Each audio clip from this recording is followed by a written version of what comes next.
Et qu'est-ce qu'il fait s'il ne va pas à l'école? Enfin, je veux dire, vous voyez bien que cette question-là, c'est pas une question qui concerne la nationalité, l'identité nationale, etc. C'est une question qui concerne avant tout les enfants. Et si on considère que les enfants, ils sont à protéger, si on considère que les enfants, ils n'ont pas à être les victimes des problématiques administratives ou politiques des adultes, alors il faut le dire, alors il faut le faire, et puis il faut dénoncer quand on propose, quel que soit le parti, là vous avez tous vu, parce que c'est tellement caricatural à quel parti je fais allusion, mais ça c'est une question de pensée. Ça c'est une vraie question de société. Et moi qui ai eu la chance de voyager dans beaucoup de pays, la place qu'on donne à l'enfant, la protection qu'on donne à l'enfant, c'est aux deux extrêmes. C'est-à-dire la place qu'on donne à l'enfant et la place qu'on donne aux personnes âgées, c'est vraiment un curseur de la société, de son équilibre, de la vision sociétale. C'est très intéressant comme regard qu'on peut avoir un petit peu plus pluriel sur cette enfance et sa protection. Pareil pour l'enfance en difficulté. Est-ce que l'enfant en difficulté, est-ce que c'est bon, c'est la vie, c'est comme ça. Il va à l'école dans un quartier qui est en difficulté, donc dans une école qui est en difficulté, donc c'est normal qu'il sorte à 14, 15 ou 16 ans, puis on va essayer même de le sortir avant 16 ans pour qu'il puisse faire de l'apprentissage puisqu'il n'est pas doué à l'école. On n'essaye même pas de regarder si les conditions de l'éducation sur les formes d'égalité qu'on doit aux enfants, en plus c'est un des signes de notre République, un des blasons de notre République, est-ce qu'on est à égalité? Aujourd'hui, les enquêtes qui sont faites sur l'éducation nationale au niveau européen, sur les 27, parce qu'il n'y avait pas tous les pays européens, ils disent que le niveau français n'est pas mauvais, sauf sur les inégalités. Sauf qu'il reproduit et qu'il accentue les inégalités sociales au sein du système scolaire. Alors il faut se poser des questions. On vient de redire la protection de l'enfance, l'éducation, la place de l'enfant, et puis d'un seul coup, on ne se poserait pas la question de savoir si le fameux, j'allais dire, axiome de l'égalité, de l'égalité des chances, il n'était pas complètement perturbé dès quasiment la naissance, en tout cas dès l'arrivée à l'école. Ça, c'est une question de société. Et donc, bien sûr que l'UNIOPS, avec les grandes associations et puis évidemment toutes les URIOPS, il va falloir que dans notre projet de société, on dise qu'est-ce qu'on veut, on dise quelle est la place de l'enfant, on dise quelles sont nos valeurs, on dise en dessous de quel seuil on ne peut pas descendre pour pouvoir faire le vivre ensemble. Une des deuxièmes valeurs, c'est sûrement la famille. Alors ça, on va en entendre beaucoup parler dans la campagne présidentielle. Je vous ai dit, le modèle familial, aujourd'hui, qui nous est présenté dans les publicités, dans les orientations politiques, etc., sociologiquement, il est en décalage. Particulièrement en milieu urbain. C'est un peu moins vrai en milieu rural, mais c'est particulièrement vrai en milieu urbain. Le modèle du ménage en milieu urbain n'est plus, statistiquement, je ne mets pas sur un plan moral ou éthique ou religieux, je le mets sur un plan statistique et sociologique, le modèle du ménage qui vit en milieu urbain aujourd'hui n'est pas le modèle traditionnel qu'on a connu dans les siècles précédents. Il est des familles monoparentales, des familles homoparentales, des couples recomposés et des personnes isolées, puisque c'est sûrement un des grands enjeux et un grand débat qui va se poser à la société, de par le vieillissement, la séparation des couples, etc., ça va être le fait d'être isolé ou seul. Vous savez qu'à Paris, 50% des ménages sont des personnes seules. C'est inimaginable, vous vous rendez compte? Dans une ville aussi grande, vous croisez dans le métro ou sur le quai de la gare, et vous dites une des deux personnes qui est à côté de moi, elle vit seule. C'est sidérant. Il y a cet aspect de... moi, je n'aime pas trop les statistiques, mais elles sont intéressantes sur certains aspects. Elles nous posent question. Et donc, il va falloir qu'on trouve et qu'on propose des solutions. Alors, il y a des solutions qui disent qu'il faut revenir au couple. Il y en a même qui proposent d'interdire le divorce. Je l'ai lu, hein, je ne vous l'invente pas. Vous allez croire que je caricature, mais je peux vous dire que j'ai entendu un homme politique qui dit, si vous voulez, à une tribune, si vous voulez qu'il y ait moins de familles monoparentales et moins de personnes seules, il n'y a qu'à interdire le divorce. Bon, c'est peut-être un choix. Il y a encore beaucoup de pays au monde où le divorce est interdit. Hein, donc ça peut être un choix de société. Je ne dis pas que c'en est pas un. Je ne dis pas que c'est le mien, je ne dis pas que c'en est un. En région parisienne, un couple sur deux se sépare dans les 5 premières années de la mise en couple. Un couple sur deux. Et un couple sur 3 en province.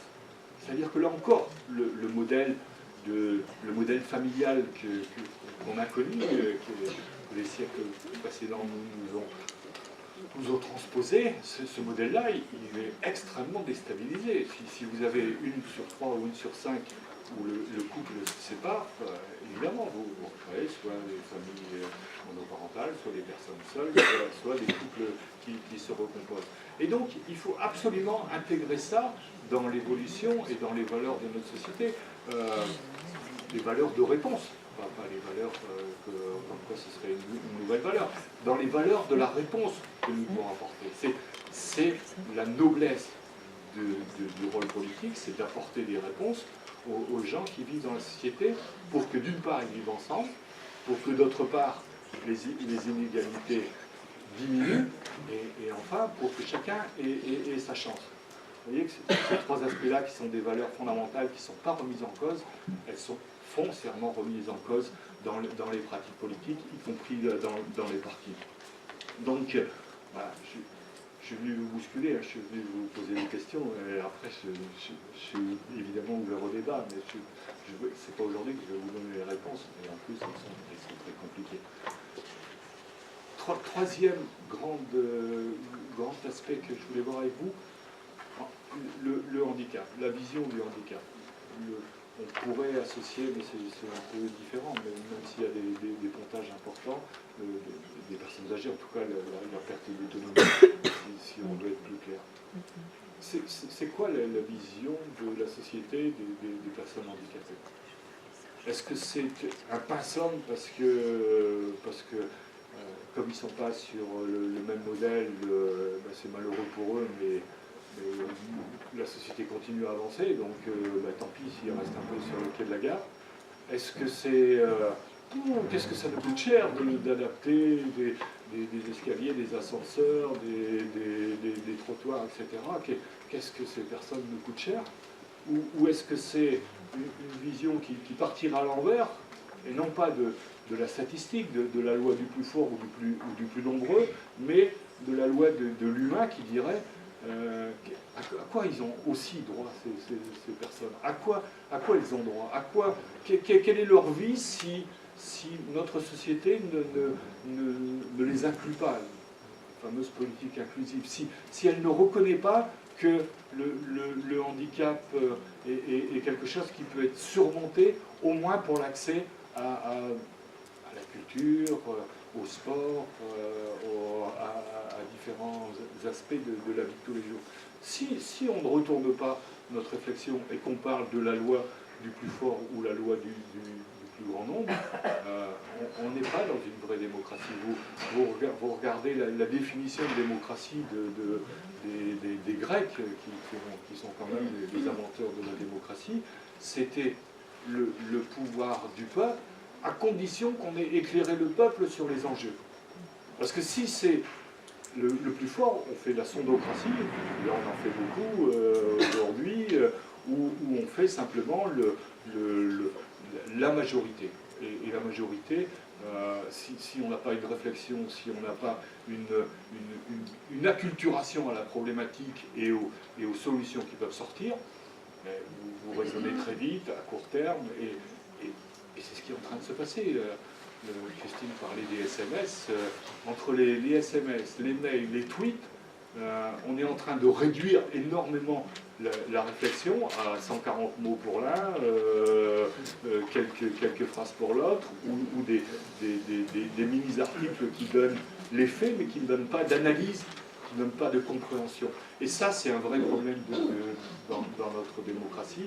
Et donc, il faut réfléchir, et heureusement qu'aujourd'hui, on a des secteurs associatifs qui essayent de dire, et non plus sur un mode défensif, même si c'est encore important et il faut le faire, mais sur un mode, j'allais dire, contre-offensif, contre-proposition. Et c'est pour ça aussi que je me suis engagé avec l'UNIOPS pour bâtir un projet de société. Quatrième grande valeur, le travail. Alors, le travail, c'est intéressant le débat qu'il y a sur le travail. Enfin, pas sur le taux de chômage, est-ce qu'on est à 3 millions ou à 7 millions de chômeurs? Vous voyez bien que selon la façon dont on compte, c'est est-ce que, comme certains économistes ou philosophes nous avancent, on est à la fin de la société du travail et donc il faut inventer autre chose? Ça, c'est une vraie question. Est-ce que il faut faire j'allais dire, l'impasse, mais ce serait péjoratif de dire l'impasse. Est-ce qu'il faut faire le choix de dire que comme tout le monde n'aura pas un emploi, on va travailler sur un revenu minimum d'existence? Là, une vraie question, le revenu minimum d'existence. C'est passionnant pour nous y pencher depuis 2 mois dessus, pour essayer que l'UNIOPS se positionne sur le revenu d'existence. Je vous le dis, c'est passionnant. Je profite de cette parenthèse, parce que philosophiquement, éthiquement, on a l'impression que ça pourrait être une bonne idée. Enfin, je veux dire, une sécurité pour les gens, un minimum, le fait que les gens ne soient pas stigmatisés. Il y a plein d'effets dans cette annonce qui sont plutôt positifs. Alors, il faut faire attention. Moi, ce qui m'a attiré l'attention et que j'ai partagé avec le conseil d'administration de l'UNIOPS, c'est que quand vous avez un revenu minimum d'existence qui est défendu à gauche, à droite, au centre, à l'extrême gauche, pas à l'extrême droite, mais seulement sur une partie, vous dites, oh, est-ce que tout le monde met la même chose? Quand vous dites que les économistes libéraux disent, ouais, c'est très bien le revenu minimum d'existence, et que vous avez des philosophes qui disent, oui, pour la reconnaissance des gens, et puis pour qu'on soit sur une forme d'égalité de citoyenneté, il faudrait qu'il y ait ce revenu minimum d'existence. Vous voyez bien que ça ne veut pas dire la même chose. Donc c'est extrêmement intéressant de penser à ça. Notre analyse aujourd'hui, je vous la partage, elle n'est pas encore arrêtée, parce que je n'ai pas encore une conseil d'administration. Alors comme j'ai 2 administrateurs ici, il faut que je fasse attention de ne pas trop m'avancer. Non, notre analyse aujourd'hui, c'est de dire, d'abord sur un plan économique, c'est quasiment pas jouable. Il faut sortir entre 300 et 800 milliards d'euros pour un revenu minimum d'existence à peu près décent. Autour de 750-800 euros, c'est les chiffres qui sont avancés. Et donc il faut entre 300 et 800 milliards que nous n'avons pas aujourd'hui, sur lequel on pourrait sans doute faire environ 50 à 60 milliards d'économies, mais il faudrait en trouver de 140 à 740 complémentaires. Je ne vois pas aujourd'hui dire on va augmenter les impôts pour mettre un revenu d'existence. Je ne suis pas sûr que ça marche. On peut peut-être être surpris, hein, mais je ne suis pas sûr que ça marche. Deuxième interrogation, c'est qu'à partir du moment où on fait un revenu minimum d'existence, on accepte l'idée que certains vont renoncer à rentrer dans le monde du travail. D'ailleurs, les quelques expériences qui a eu lieu en Finlande, en Alaska, dans un coin de Suède et dans un autre coin d'un autre pays, je ne sais plus. Il n'y a aucun pays qui l'a mis en œuvre totalement. Il y a un petit peu l'Alaska qui l'a mis 10 ans, qui avait une telle rente pétrolière qu'elle a expérimenté, mais elle l'a arrêté. Une des analyses qui était portée, c'était les jeunes qui pouvaient avoir le revenu minimum d'existence à 18 ans, et, il y avait un énorme pourcentage de jeunes qui ne cherchaient pas à rentrer dans le monde professionnel, qui attendaient 23, 24, 25, 26 ans. Il y avait un problème sur le marché de l'emploi dans ce pays-là, de façon assez surprenante, c'est qu'il y avait de l'emploi, il y avait de l'offre, et il n'y avait pas de demande. Donc, je ne veux pas en tirer de conclusion, c'est juste pour dire que le revenu minimum d'existence interroge ce modèle, et interroge le fait aussi que la société, elle accepte le renoncement à intégrer tout le monde et à donner de l'emploi ou de l'activité à tout le monde. C'est-à-dire qu'il y a une forme de renonciation, d'où l'économie ultralibérale qui est favorable à ce revenu minimum d'existence, parce que le libéralisme, il a toujours été un petit peu freiné par la pression sur la population qui, à un moment donné, j'allais dire son seuil d'acceptation, son seuil de tolérance. Et évidemment, de voir des gens mourir de faim, de voir des gens à la rue, c'est sûrement le seuil de tolérance qu'une société, aujourd'hui, la plupart du temps, n'accepte pas. Donc le libéralisme a toujours été obligé, même les plus ultras, les plus ouverts comme Ketz ou les plus durs comme Ricardo, ils ont tous quand même prévu une petite roue, charrette ou un petit wagonnet à la fin pour prendre en compte les plus défavorisés, pour justement ne pas avoir ce procès-là. J'ai dépassé, il faut que j'arrive à la conclusion. Alors excusez-moi, je vais sauter. Donc, je voulais aussi parler de l'argent, je voulais parler de la santé, je voulais parler de la laïcité. Je terminerai juste sur la solidarité. Si on a une vision de la société, il faudra parler de la solidarité. Est-ce que la solidarité, c'est une dépense ou c'est un investissement?